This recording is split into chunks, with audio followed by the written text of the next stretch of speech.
ಸರಾಸರಿಯ ಅನುಸೂಚಿಗಳ ಲೆಕ್ಕಾಚಾರ ಮಾಡಿ. ಮಾರಾಟದ ಪ್ರಮಾಣ 0, 1, 2, 3, 4, 5, 6. ಬೆಲೆ ಪಿ 10 ವ್ಯಾಪ್ತಿ ಇರುತ್ತೆ ಬೆಲೆಯಲ್ಲಿ. ಇದರ TR equals P into Q.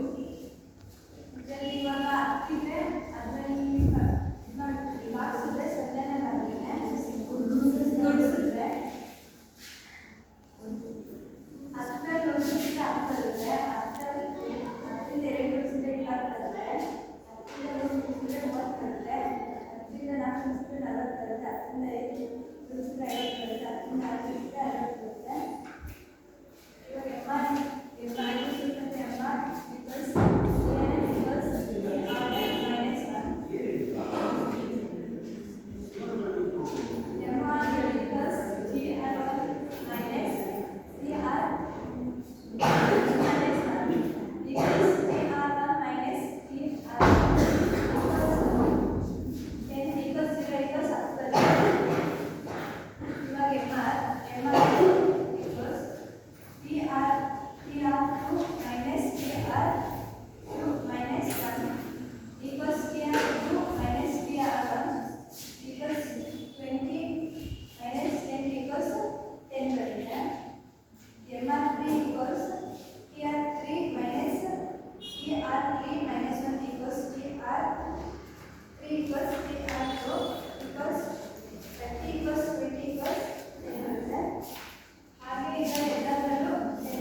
equals 10 by 1 equals 10.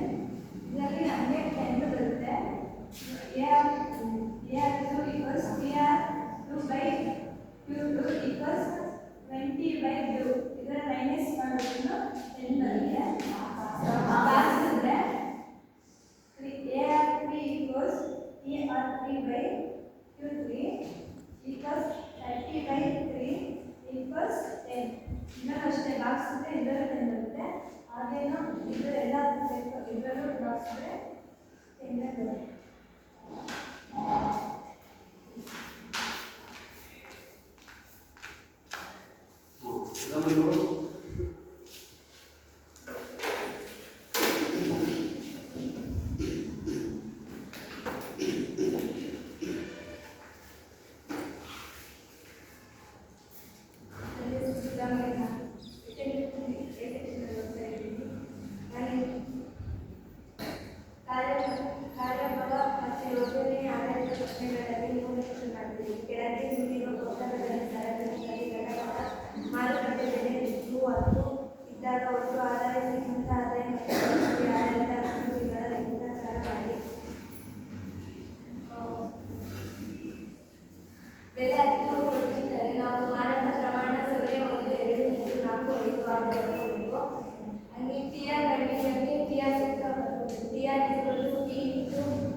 ಮಾರಾಟ ಪ್ರಮಾಣ ಬೆಲೆನ ಇದು ಮಾಡಬೇಕು.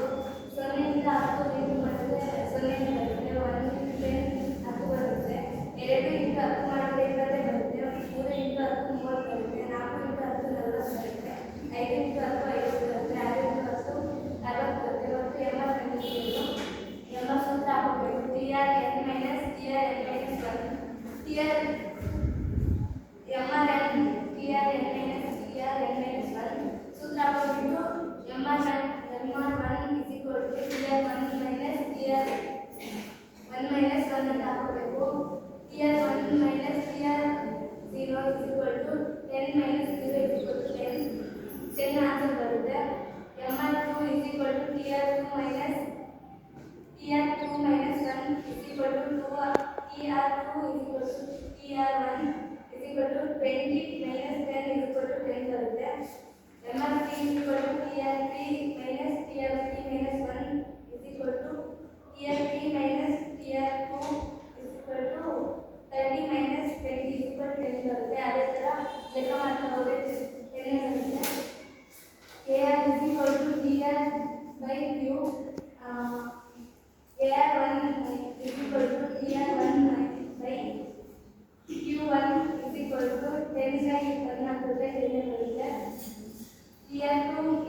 ಕೆಳಗೆ ನೀಡಿರುವ ಕೋಷ್ಟಕದಲ್ಲಿ ಸರಕಿನ ಪ್ರತಿ ಘಟಕದ ಮಾರುಕಟ್ಟೆ ಬೆಲೆಯು 10 ಇದ್ದಾಗ ಒಟ್ಟು ಆದಾಯ, ಶ್ರೀಮಂತ ಆದಾಯ ಮತ್ತು ಸರಾಸರಿ ಆದಾಯ ಅನುಸೂಚಿಗಳನ್ನು ಲೆಕ್ಕಾಚಾರ ಮಾಡಿ.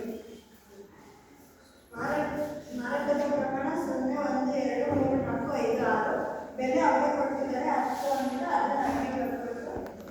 ಟಿಆರ್ ಮತ್ತೆ ಎಮ್ ಆರ್ ಎಆರ್ ನಾವು ಕಂಡುಹಿಡಬೇಕು. ಟಿಆರ್ ಕಂಡುಹಿಡಿಸಿದ್ರೆ TR is equal to P into Q. ಬೆಲೆ ಮತ್ತೆ ಮಾರಾಟದ ಪ್ರಮಾಣವನ್ನು ಕೂಡಿಸಿಕೊಂಡ್ರೆ ಟಿಆರ್ ಬರುತ್ತೆ 0 ಇಂದ 10 ಗುಣಿಸಿದ್ರೆ 0 ಬರುತ್ತೆ. ಒಂದರಿಂದ 10ರಿಂದ ಗುಣಿಸಿದ್ರೆ 20 ಬರುತ್ತೆ. 3ರಿಂದ 10ರಿಂದ ಗುಣಿಸಿದ್ರೆ 30 ಬರುತ್ತೆ. 4ರಿಂದ 10ರಿಂದ ಗುಣಿಸಿದ್ರೆ 40 ಬರುತ್ತೆ. 5ರಿಂದ 10ರಿಂದ ಗುಣಿಸಿದ್ರೆ 50 ಬರುತ್ತೆ. 6ರಿಂದ 10ರಿಂದ ಗುಣಿಸಿದ್ರೆ 60 ಬರುತ್ತೆ. ಮತ್ತೆ ಎಂಆರ್ ಕಂಡುಹಿಡಿಯೋದಿದ್ರೆ TR N minus TR N minus 1 MR N minus TR N minus TR N minus MR 1 is equal to TR 1 minus TR 1 minus 1. ಅದು ಸಿಂಪ್ಲಿಫೈ ಮಾಡಿದ್ರೆ ಟಿಆರ್ 1 ಮೈನಸ್ ಟಿಆರ್ 0 ಬರುತ್ತೆ. ಟಿಆರ್ 1 10 ಇದೆ, ಟಿಆರ್ 0 0 ಇದೆ. ಅದು ಮೈನಸ್ ಮಾಡಿದ್ರೆ 10 ಬರುತ್ತೆ. ಅದೇ ಥರ MR 2 is equal to TR 2 minus TR 2 minus 1. ಅದನ್ನು ಸಿಂಪ್ಲಿಫೈ ಮಾಡಿಕೊಂಡ್ರೆ TR 2 is equal to TR 1 ಬರುತ್ತೆ. ಟಿಆರ್ 2 20 ಇದೆ, ಟಿಆರ್ 1 10 ಇದೆ. ಅದನ್ನು ಮೈನಸ್ ಮಾಡಿದ್ರೆ 10 ಬರುತ್ತೆ. MR 3 is equal to TR 3 minus TR 3 minus 1. ಅದನ್ನು ಸಿಂಪ್ಲಿಫೈ ಮಾಡಿಕೊಂಡ್ರೆ ಟಿಆರ್ 3 ಮೈನಸ್ ಟಿಆರ್ 2 ಆಗುತ್ತೆ. ಟಿಆರ್ 3 30 ಇದೆ, ಟಿಆರ್ 2 ಬರುತ್ತೆ. ಅದನ್ನು ಮೈನಸ್ ಮಾಡಿದ್ರೆ 10 ಬರುತ್ತೆ. ಅದೇ ಥರ ಮಾಡ್ಕೊಂಡು ಹೋದರೆ ಎಲ್ಲದೂ 10 ಬರುತ್ತೆ. ಮತ್ತು ಎಆರ್ ಕಂಡುಹಿಡಿಯೋದಿದ್ರೆ AR is equal to TR minus TR divided by Q ಅಂತ. AR 1 is equal to TR 1 divided by TR 1 divided by Q1. TR 1 10 ಇದೆ, ಟಿಆರ್ Q1 1 ಇದೆ. ಅದನ್ನು ಡಿವೈಡೆಡ್ ಬೈ ಮಾಡಿದ್ರೆ 10 ಬರುತ್ತೆ. ಎರಡನೇದು AR 2 is equal to TR 2 divided by Q2. TR 2 20 ಇದೆ, Q2 2 ಇದೆ. ಅದನ್ನು ಡಿವೈಡೆಡ್ ಬೈ ಮಾಡಿದ್ರೆ 10 ಬರುತ್ತೆ. AR 3 is equal to TR 3 divided by Q3. TR 3 30 ಇದೆ, Q3 3 ಇದೆ. ಅದನ್ನು ಡಿವೈಡೆಡ್ ಬೈ ಮಾಡಿದ್ರೆ 10 ಬರುತ್ತೆ. ಇದೇ ಥರ ಮಾಡಿದ್ರೆ ಎಲ್ಲದನ್ನು ನೆಕ್ಸ್ಟ್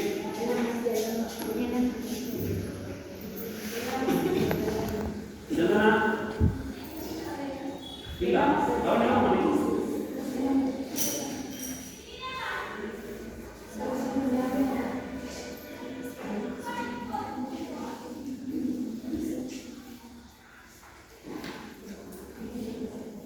ಸ್ವಾತಿ ಹೋಗಮ್ಮ.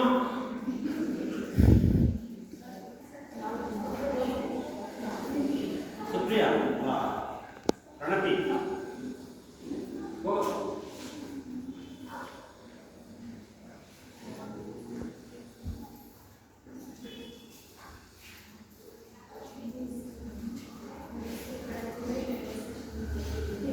ಕೇಳಿಸಿಲ್ಲ.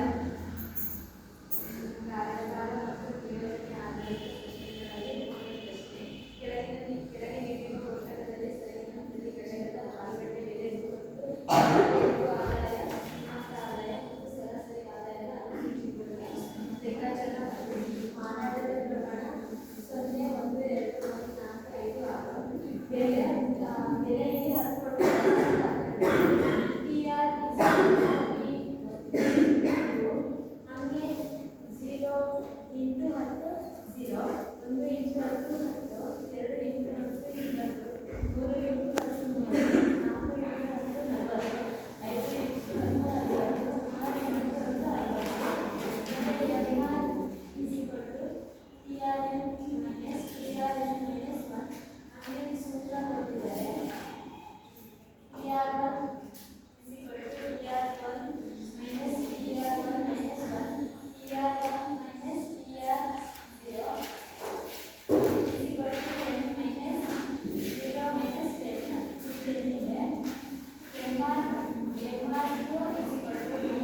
TR3/Q3 is equal to 30/3 ಆದರೆ 10 ಆಗುತ್ತೆ. ಹಂಗೆ ಇಲ್ಲೆಲ್ಲದಕ್ಕೂ 10 ಬರುತ್ತೆ.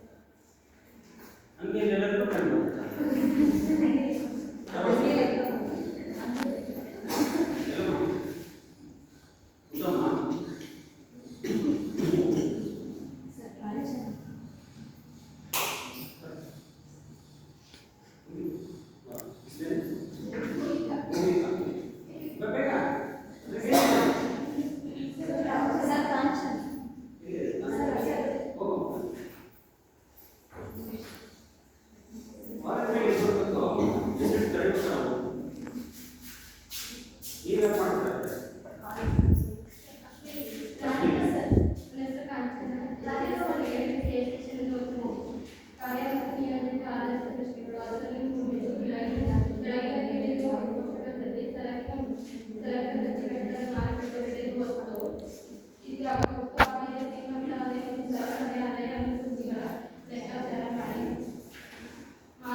20 minus 20 minus 10 equals 10.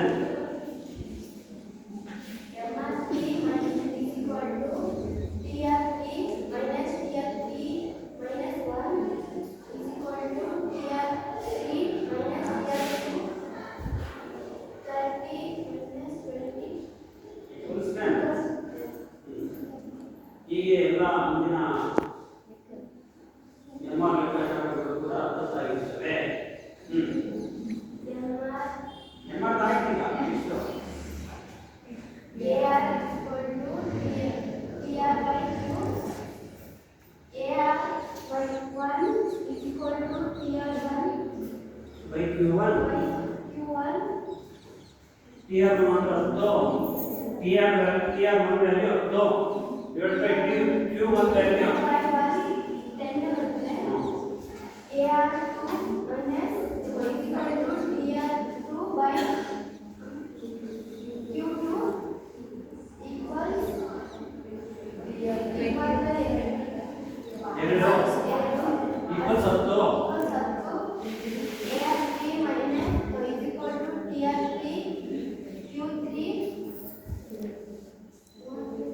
equals 30 divided by 3 equals 10. ಬರಬರ್ತೀನಿ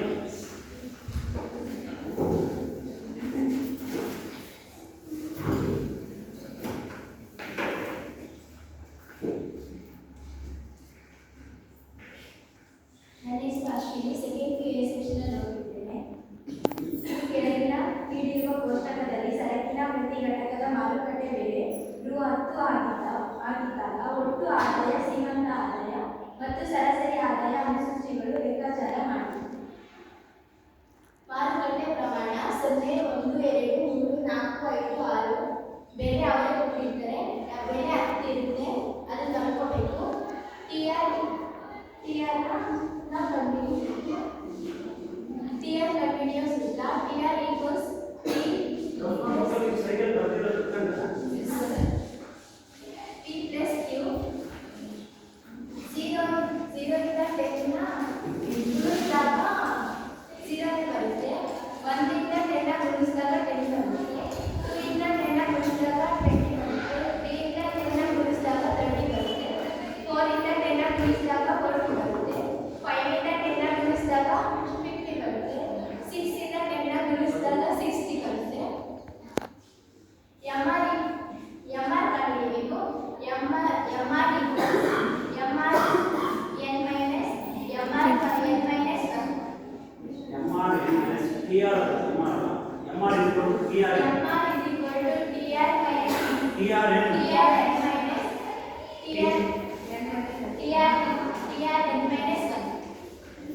TR ಕಂಡುಹಿಡಿಯಿರಿ, MR ಕಂಡುಹಿಡಿಯಿರಿ ಮತ್ತು AR ಕಂಡುಹಿಡಿಯಿರಿ ಅಂತ ಖಾಲಿ ಕಾಲಮ್ ಇದೆ. ಓಕೆನಾ? ಸೊ ಅದನ್ನ ನಾವು ಸಪರೇಟ್ ಮಾಡ್ಕೋಬೇಕು. ಸೊ ಮೊದಲು ಮಾರಾಟದ ಪ್ರಮಾಣ ತಗೊಂತೀವಿ. ನೆಕ್ಸ್ಟ್ ಸರಕಿನ ಪ್ರತಿಘಟಕದ ಮಾರುಕಟ್ಟೆಗಳ ಹಕ್ಕು ಅಂತ ಇದೆ. ಅಂದ್ರೆ ಮಾರಾಟದ ಪ್ರಮಾಣ ಎಷ್ಟೇ ಇದ್ರೂ ಕೂಡ ಸರಕಿನ ಪ್ರತಿಘಟಕದ ಮಾರುಕಟ್ಟೆಗಳ ಹಕ್ಕು ಇದ್ದಾಗ ನಾವು ಬಿ ಕಾಲಮ್ ಅಲ್ಲಿ ಎಲ್ಲ ಹತ್ತು ತಗೋಬೇಕು. ಇದು ಮಾರಾಟದ ಪ್ರಮಾಣ. ಅವರು 0 1 2 3 4 5 6 ತನಕ ಕೊಟ್ಟಿದ್ದಾರೆ, 6 ತನಕ ಕೊಟ್ಟಿದ್ದಾರೆ. 0 ಇಂದ 1 2 3 4 5 6 ತನಕ ಕೊಟ್ಟಿದ್ದಾರೆ. ಸೊ ನಾವು ಹಾಗಾಗಿ ಬಿ ಕಾಲಮ್ ಅಲ್ಲಿ ಎಲ್ಲ ರೋಲ್ ಅಲ್ಲೂ ಕೂಡ 10% ಬರಬೇಕು. ಓಕೆನಾ? ಫಿಕ್ಸ್ ಸರಕಿನ ಮಾರಾಟದ ಬೆಲೆ. ಸೊ ನೆಕ್ಸ್ಟ್ ಟಿಆರ್ ಕಂಡುಹಿಡಿಯಬೇಕಂದ್ರೆ TR is equal to P into Q.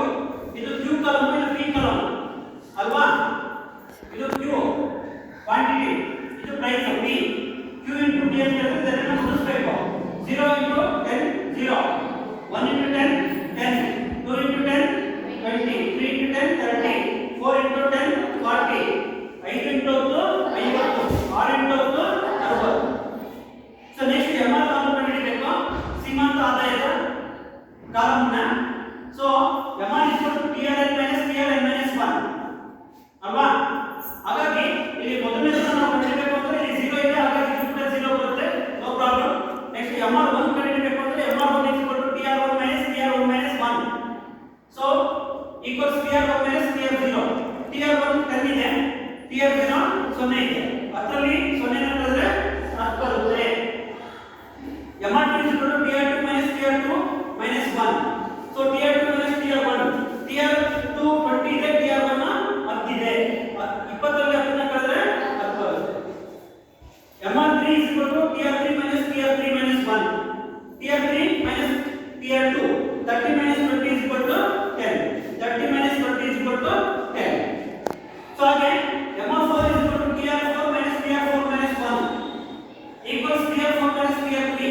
TR 4 40, TR 3 30, 10 ಬರುತ್ತೆ. MR 5 is equal to TR 5 minus TR 5 minus 1 equals TR 5 minus TR 4. TR 5 50, TR 4 40 equals 10. Next MR 6 is equal to TR 6 minus TR 6 minus 1 equals TR 6 minus TR 5. TR 6 60 ಇದೆ minus TR 5 50 minus is equal to 10. So next to last AR ಕಂಡುಹಿಡಿಯಬೇಕು. AR is equal to TR by Q. ಪ್ರಮಾಣ 0 ಇದ್ದಾಗ AR ಕೂಡ 0 ಇರುತ್ತೆ. Next AR 1 ಅನ್ನು ಕಂಡುಹಿಡಿಯಬೇಕು ಅಂದ್ರೆ AR 1 is equal to TR 1 by Q1. AR 1 is equal to TR 1 divided by Q1. ಅಲ್ವಾ? 10 divided by 1 is equal to 10. 10 ಬರುತ್ತೆ. AR 2 is equal to TR 2 divided by Q2. TR 2 20 ಇದೆ, Q2 2 ಇದೆ. 20 divided by 2 is equal to 10. AR 3 is equal to TR 3 divided by Q3. TR 3 30 ಇದೆ, Q3 3 ಇದೆ equals 10. AR 4 is equal to TR 4 divided by Q4. TR 4 40 ಇದೆ, Q4 4 ಇದೆ, 40 divided by 4 is equal to 10. AR 5 is equal to 50 divided by 5 is equal to 10. AR 6 is equal to TR 6 divided by Q6. TR 6 value 60 ಇದೆ, 60 ಇದೆ, Q6 value 6 ಇದೆ. 60 divided by 6 is equal to 10. So ಈ ರೀತಿ ನಾವು ಒಟ್ಟು ಆದಾಯ, ಸೀಮಾಂತ ಆದಾಯ ಮತ್ತು ಸರಾಸರಿ ಆದಾಯಗಳನ್ನ ಕಂಡುಹಿಡಿತೀವಿ. ಸೊ ನಿಮಗೆ ಕಾಮನ್ ಆಗಿ ಎಲ್ಲರೂ ಬರೀತಿರೋದು ನಾವು ಒಂದ್ಸರಿ ಎರಡು ಸರಿ ಬರೆದ್ರೆ ಗೊತ್ತಾಗ್ಬಿಡುತ್ತೆ. 0 10 20 30 40 50 60 ಎಲ್ಲರೂ ಸ್ವತಂತ್ರ ಗೊತ್ತಾಗ್ಬಿಡುತ್ತೆ. ಆದ್ರೆ ಆ ಲೆಕ್ಕ ಕ್ಯಾಲ್ಕುಲೇಷನ್ ಮಾಡುವಂತ ಮೆಥಡ್ ಗೊತ್ತಾಗುತ್ತೆ, ಅದು ಇಂಪಾರ್ಟೆಂಟ್. ಈಗ ಎಲ್ಲರೂ 10 ಬರೆದ್ರೆ ಅದು 15 ಬಂತು ಅಂತ ಹೇಳ್ಬೇಕು ಅಂದ್ರೆ ನಮಗೆ ಮೆಥಡ್ ಗೊತ್ತಿದ್ರೆ ಹೇಳ್ಬೋದಲ್ವಾ, ಈ ತರ ಸೂತ್ರ ಹಾಕಿಟ್ಟು ಈ ತರ ಮಾಡಿದ್ರೆ 10 ಬಂದಿದೆ ಅಂತ. ಇಲ್ಲಾಂದ್ರೆ ಟೂರ್ ಮೆಥಡ್ ಬರೀಬೇಕಾಗುತ್ತೆ. ಆದ್ರೆ ಎಕ್ಸಾಮ್ ಅಲ್ಲಿ ಮಾರ್ಕ್ಸ್ ಬರುತ್ತೆ, ಬಟ್ ಅದು ರಿಯಲ್ ಲೈಫ್ ಅಲ್ಲಿ ನೀವು ಮುಂದೆ ಏನಾದ್ರು ಓದೋಕೆ ಹೋದಾಗ ಅಪ್ಲೈ ಮಾಡಿದ್ರೆ ಬರೋಲ್ಲ. ಆಯ್ತಾ? ಹಾಗಾಗಿ ಮೆಥಡ್ ತಿಳ್ಕೋಬೇಕು, ಯಾವ ತರ ಇದು ಬಂದಿದೆ, ಸೂತ್ರಗಳನ್ನ ನೆನಪಿಟ್ಕೋಬೇಕು. ಆ ಮೆಥಡ್ ಯಾವ ರೀತಿ ನಾವು ಕ್ಯಾಲ್ಕುಲೇಷನ್ ಮಾಡಬೇಕು, ಕಂಡುಹಿಡಿಯಬೇಕು, ಒಟ್ಟು ಆದಾಯ, ಸೀಮಾಂತ ಆದಾಯ ಮತ್ತು ಸರಾಸರಿ ಆದಾಯ ಅನ್ನೋದನ್ನ ಅರ್ಥ ಮಾಡಬೇಕು. ಓಕೆನಾ? ಓಕೆ, ಎಲ್ಲರಿಗೂ ಕೂಡ ಧನ್ಯವಾದಗಳು.